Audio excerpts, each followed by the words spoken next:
George's last day. In March 1989, Thomas turned 10. His father was returning home from work. There were many customers at the auto repair shop that day. George stayed longer than usual, called his wife, and said, "I'll be home in an hour. Tell the captain to stay on course." The road led past a bypass where traffic often slowed down. It all happened a few minutes before 8 p.m. It had been raining since noon, the asphalt was slippery, the streetlights gave off a dim light, and the air was thick with moisture. A truck from a local factory, loaded with concrete slabs, was descending a slope on a curve. The driver, Robert Miller, an experienced driver with 20 years of experience, hit the brakes, and realized he was losing control. The cause was a hydraulic failure, a technical defect that had not been noticed during a routine inspection. At that moment, George was driving toward him, slowly, but in the center of the lane, through puddles that were washing away the shoulder. He didn't stand a chance. The impact hit the front left corner. The Rover was thrown up, knocked on its side, the glass exploded inward, and the body was crumpled like a tin can. A witness who was riding a bicycle behind later told the police, "It all happened in a second. I heard a rumble, then a crash, and then just rain on metal." The police arrived in 6 minutes. Paramedics pronounced him dead at the scene. George didn't have time to say anything, his neck was broken and he had internal bleeding. A small package was found in the glove compartment, a piece of redwood on which he had engraved the name, Thomas. It was supposed to be the mast for his next boat. The police arrive at Martha's house. 11:12 p.m. The doorbell rang briefly but insistently. The kitchen still smelled of toast. Martha had just finished making a late dinner for Thomas.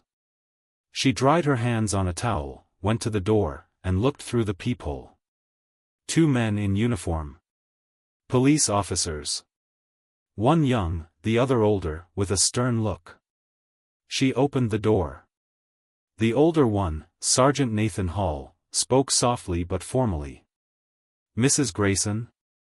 "Yes," she replied in an even voice, although she already knew they weren't going to say anything good. We're sorry. Your husband, George Grayson, tonight, there was an accident. A truck, he died at the scene. We're very sorry." Martha listened silently. She didn't move. The younger officer nervously tugged at the badge on his cap. "We understand this is a shock. But you need to confirm his identity. We have transferred the body to the city morgue.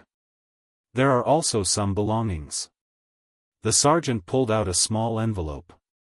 Inside was a wallet, keys, a wedding ring, and a wooden figurine engraved with the name, Thomas. Martha took the envelope carefully, as if it might burn her. She nodded. Then, slowly, she closed the door. She didn't say thank you. She didn't cry out. She didn't cry. She walked into the kitchen. She took off her apron. She hung it on a hook. She filled the sink with hot water and began washing the cups.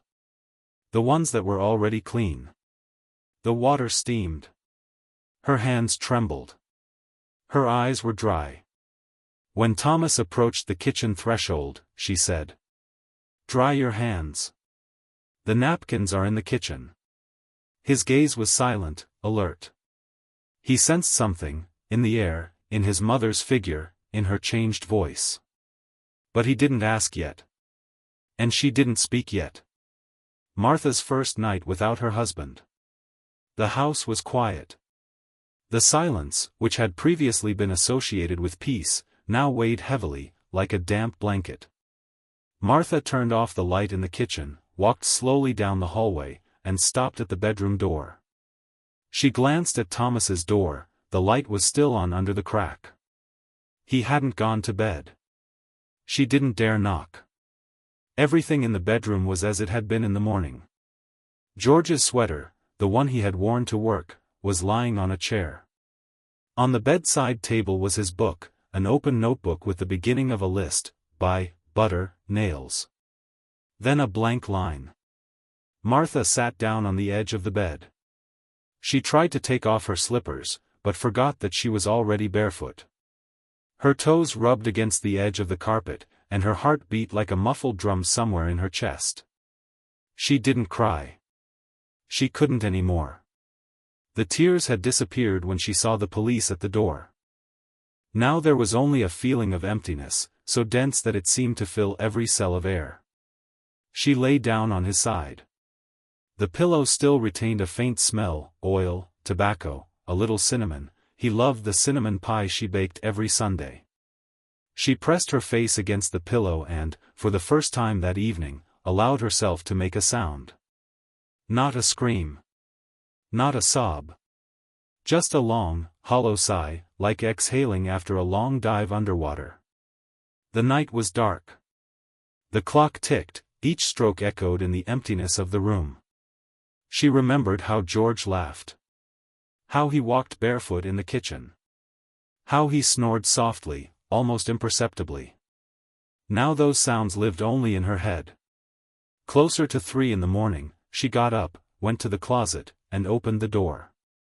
On the top shelf were his old shoes. She took one and put it on the floor. Then the other one. And then she sat down opposite, folding her hands on her knees. She looked at them as if they were the last proof that he had existed. That just that morning he had been there, standing in this room, saying something about a new gasket for the water pump. She sat there until morning. When Thomas rustled around in the kitchen, she didn't go to him. She just looked out the window. The morning was gray. The sky was not going to clear up. And then she whispered to herself. From today, I am alone. And he is alone. The next morning, Thomas woke up earlier than usual. The light streaming through the curtains was dim and grayish-yellow, as if the world itself had become tired. His eyes opened to an unusual sensation, as if the air had become heavier. He sat up in bed, pulled on the sweater he had slept in the night before, and slowly made his way to the kitchen. Martha was standing at the stove. Her back was hunched, her movements mechanical. She was holding a cup in her hand, but she wasn't drinking. She was just holding it. Thomas stood in the doorway and asked, "Mom?" She didn't turn around. "Mom, are you cooking something?" "I'm hungry." "There's bread on the table," she replied curtly, her voice sounding completely different from usual. It was muffled, as if she were speaking through water. Thomas came closer. Her hair was tousled, her face pale, her eyes red. But the scariest thing was that her lips didn't twitch. She wasn't smiling. Usually, even if just a little, but now nothing. "Mom, are you angry?" She turned around. There was no anger on her face. Only deep fatigue and something resembling fear. "No, Thomas. It's just that today is a little different." He nodded, not understanding, but something inside him was already alarmed. He took a slice of bread and chewed it slowly. He asked, "What about Dad? Will he be late?" Martha put the cup on the table. She sat down opposite her son and looked into his eyes for a long time. Then she said, "Thomas. Dad won't be coming home today. Or tomorrow, either." He put down his bread. His gaze fixed on her eyes. "Why? Did he forget something?" "He had an accident. Yesterday. And he died."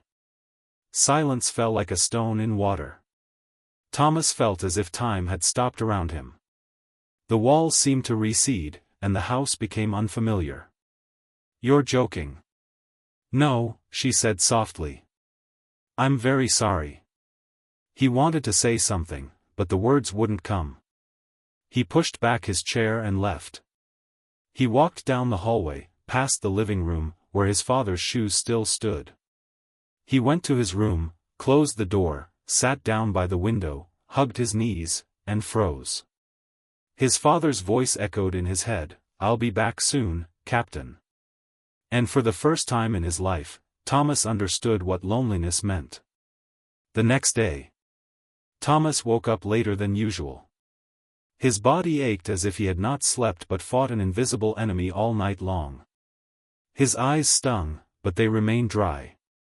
He lay there for a long time, staring at a crack in the ceiling that suddenly looked like a scratch, the same kind that a tire had once left on the asphalt in front of their house.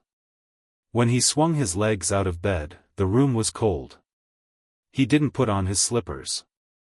He just walked out barefoot and headed for the kitchen. Martha was sitting there alone. Not at the table, but on the floor, leaning against the wall. She was holding a photo album in her hands. Her fingers slowly turned the pages. She looked up at her son with red eyes. Thomas stopped. He didn't say anything, but something inside him shifted. That morning, for the first time, he saw her not as a mother, but as someone who was broken. As a woman who no longer knew how to be strong. "This is us in Scarborough," she said suddenly, showing him a photo of George holding Thomas on his shoulders. "You were 5 then. You were afraid of seagulls." Thomas sat down next to her. They turned the pages together. She commented occasionally. He was silent. His hand barely touched her elbow, for the first time in a long time. And she didn't pull away. After breakfast, Thomas went into the garden. The old bicycle was still there.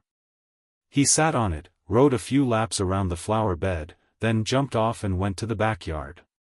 There was a bench where his father usually sat when he drank tea on weekends. Thomas sat down in his place. He closed his eyes. And without opening them, he said aloud, "I'm here.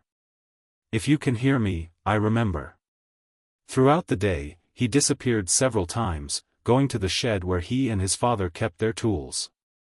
He touched the hammer, held the screwdriver, inhaled the smell of wood. It was like a farewell ritual. In the evening, when Martha closed the blinds, Thomas approached her. "Mom, what will happen now?" She looked at him for a long time. And then, for the first time in 2 days, she hugged him. "Now there will be 2 of us.